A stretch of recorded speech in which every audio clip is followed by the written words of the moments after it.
हम लोग इस वीडियो में जीव विज्ञान की महत्वपूर्ण शाखाएं और उनसे संबंधित अध्ययन के बारे में जानेंगे। एक क्वेश्चन जो है वो एग्जामिनेशन में आता ही है, तो हम लोग स्टार्ट करते हैं। ऑस्टियोलॉजी, यहाँ पर अस्थियों का अध्ययन किया जाता है। सेरोलॉजी में रुधिर सीरम का वैज्ञानिक अध्ययन किया जाता है। और हीमेटोलॉजी में रुधिर का अध्ययन किया जाता है। हीमेटोलॉजी में रुधिर का अध्ययन करते हैं, लेकिन सेरोलॉजी में रुधिर के अंदर जो सीरम होता है उसका हम लोग अध्ययन करते हैं सेरोलॉजी में। न्यूरोलॉजी जो है ये तंत्रिका तंत्र से संबंधित विज्ञान है। लिथोट्रिप्सी जो है एक चिकित्सीय प्रक्रिया है जिसमें किरणों की सहायता से गुर्दे, पित्ताशय, मूत्राशय की थैली में स्थित पथरी को तोड़कर मरीज का इलाज किया जाता है। पैथोलॉजी में रोगों की प्रकृति, लक्षणों व कारकों का अध्ययन किया जाता है। पैरासिटोलॉजी, इसमें परजीवी जो जीव हैं उनका अध्ययन किया जाता है पैरासिटोलॉजी में। वायरोलॉजी में हम वायरस का अध्ययन करते हैं। बैक्टीरियोलॉजी में बैक्टीरिया अर्थात कि जीवाणुओं का अध्ययन करते हैं। एंटोमोलॉजी, कई बार क्वेश्चन पूछा गया है, एंटोमोलॉजी में कीटों का अध्ययन करते हैं। मिरमेकोलॉजी में चींटियों का अध्ययन करते हैं। मिरमेकोलॉजी में चींटियों का अध्ययन करते हैं। मायोलॉजी में मनुष्य की पेशियों का अध्ययन करते हैं। मैमोलॉजी में स्तनधारी जो जीव हैं उनका अध्ययन करते हैं मैमोलॉजी में। और खासकर जो स्तन है उसके बारे में अध्ययन जो है वो मैमोलॉजी में किया जाता है। बायोनोमी, जीवन के नियमों से संबंधित अध्ययन किया जाता है। बायोमेट्री में गणित व सांख्यिकी की तकनीकों द्वारा जीव विज्ञान का अध्ययन किया जाता है। फ्रेनोलॉजी में मस्तिष्क के विभिन्न भागों की क्रियाशीलता तथा विक्षिप्तता का अध्ययन किया जाता है फ्रेनोलॉजी में।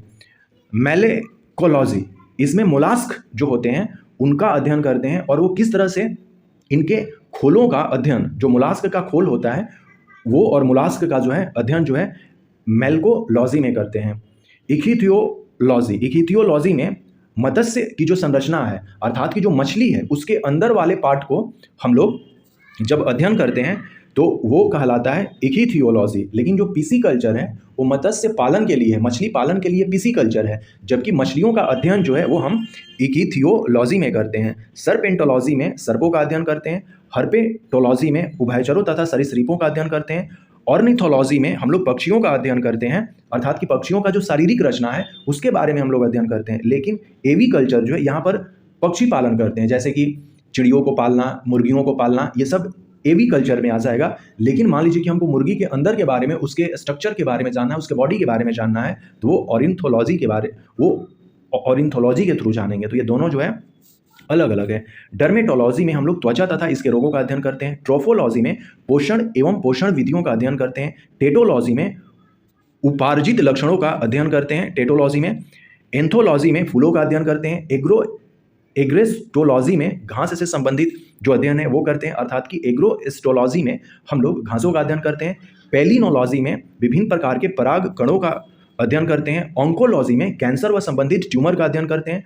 नेफ्रोलॉजी में शारीरिक विकास में आने वाली अक्षमताओं का अध्ययन करते हैं। कॉन्ड्रोलॉजी में उपास्थित से संबंधित अध्ययन करते हैं। कॉन्ड्रोलॉजी में पैडोलॉजी, मृदा विज्ञान जो है इसको हम लोग पैडोलॉजी कहते हैं। जेरिंटोलॉजी में हम लोग मनुष्य में जो वृद्धावस्था होती है एवं काल के प्रभाव से उनमें सामाजिक, संज्ञात्मक और मनोवैज्ञानिक तथा जैविक पहलुओं का जो डिफरेंसेस होता है उसका अध्ययन हम लोग जेरोंटोलॉजी में करते हैं। इसको ऐसे याद रखें, वृद्धावस्था जो है उसको हम लोग जेरोंटोलॉजी में अध्ययन करते हैं। इथोलॉजी में मानव सहित सभी जंतुओं के व्यवहार का अध्ययन किया जाता है। बायोनिक्स में जैविक जगत के गुणों, सिद्धांतों के प्रयोग द्वारा आधुनिक उपकरणों और अभियांत्रिकी तंत्रों का निर्माण करना जो है वो बायोनिक्स में हम लोग करते हैं। बायोनोमिक्स में जो है जीवधारियों का उनके वातावरण के साथ संबंध का अध्ययन करते हैं। दोनों अलग अलग है, बायोनिक्स और बायोनोमिक्स। जूलॉजी, जंतुओं का विस्तृत अध्ययन। बॉटनी, पौधों का जो है उनके क्रियाकलापों का विस्तृत अध्ययन। पैलियोबायोलॉजी, जिसको कि हम लोग जीवाश्मिकी भी कहते हैं, पैलियोबायोलॉजी को या पैलियोटोलॉजी जो है इसमें हम लोग जीवाश्मों का अध्ययन करते हैं। पैलियोबॉटनी, इसमें पादप जीवों का अध्ययन करते हैं। इकोलॉजी में सजीव पर उनके चारों ओर के पर्यावरण के प्रभाव का अध्ययन करते हैं इकोलॉजी में। और पैलियोबॉटनी में पादप जीवाश्मों का अध्ययन करते हैं और ये इकोलॉजी है, इकोलॉजी में सजीव और उनके चारों ओर पर्यावरण के प्रभावों को अध्ययन करते हैं। जेनेटिक्स में हम लोग जीवों के आनुवंशिक लक्षणों तथा इनकी वंशागति का अध्ययन करते हैं। फिजियोलॉजी में शरीर के विभिन्न भागों के कार्यों तथा कार्य विधियों का अध्ययन करते हैं। सिल्वीकल्चर में वन संवर्धन अर्थात कि वन जो होते हैं, फॉरेस्ट जो होते हैं, उनके बारे में अध्ययन करते हैं। स्पॉन्जी कल्चर में स्पंज के बारे में हम लोग जानते हैं। फ्लोरी कल्चर में फूलों की खेती या पुष्प की खेती कैसे होती है उसके बारे में हम लोग जानते हैं। ओलेरी कल्चर में हम लोग सब्जियों की खेती करते हैं। अर्बोरी कल्चर में वृक्षों तथा झाड़ियों की कृषि होती है। हॉर्टिकल्चर में फूल, फल, सब्जियों व मसालों की खेती होती है हॉर्टिकल्चर में। विटीकल्चर में अंगूर की खेती से रिलेटेड है। मेरीकल्चर में मानव उपभोग हेतु समुद्री जीव और वनस्पति जो दोनों इसमें आ जाएंगे वो करने के लिए जो स्टडी होता है उसको मेरीकल्चर कहते हैं।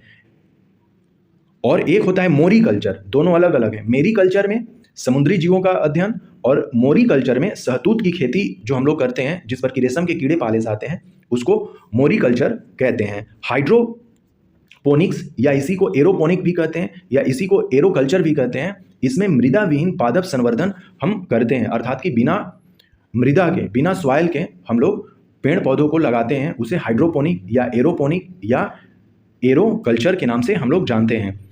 एपीकल्चर व्यवहारिक स्तर पर शहद उत्पादन तथा फसलों में परागण हेतु मधुमक्खी पालन को हम लोग एपीकल्चर कहते हैं। एक्वाकल्चर में जलीय जीवों, जंतुओं एवं वनस्पतियों का संवर्धन होता है जो नदियों तालाबों में हम लोग करते हैं उसे एक्वाकल्चर कहते हैं। और मेरीकल्चर जो है वो समुद्र में करते हैं। एल्गा कल्चर में एक्वाकल्चर का एक प्रकार जिसके अंतर्गत शैवालों की कृषि की जाती है। एल्गा में किसकी खेती होगी? शैवालों की खेती होगी। पीसी कल्चर में हम लोग मछली पालन करेंगे। एग्रीकल्चर में हम लोग फसल संवर्धन, पशुपालन तथा कृषि से संबंधित है, ये तो पूरा ब्रॉड टर्म है। सेरीकल्चर में कच्चे रेशम के उत्पादन हेतु रेशम कीट का पालन करना। पोमोलॉजी में फलों की कृषि। एग्रोनॉमी में फसलों की खेती। वर्मी कल्चर में केंचुआ पालन। ओस्ट्री कल्चर में हम लोग व्यापार हेतु सीपों जो है ओस्टर है उसका कृत्रिम प्रजनन जो है वो ओस्ट्री कल्चर कहलाता है। ओली कल्चर में हम लोग जैतून की खेती करते हैं। होली कल्चर में घोंघे जो होते हैं स्नेल्स उसका हम लोग पालन करते हैं होली कल्चर में। वेजी कल्चर में सब्जियों एवं पौधों की कृषि हम लोग करते हैं। सिट्री कल्चर में खट्टे फलों का उत्पादन हम लोग करते हैं।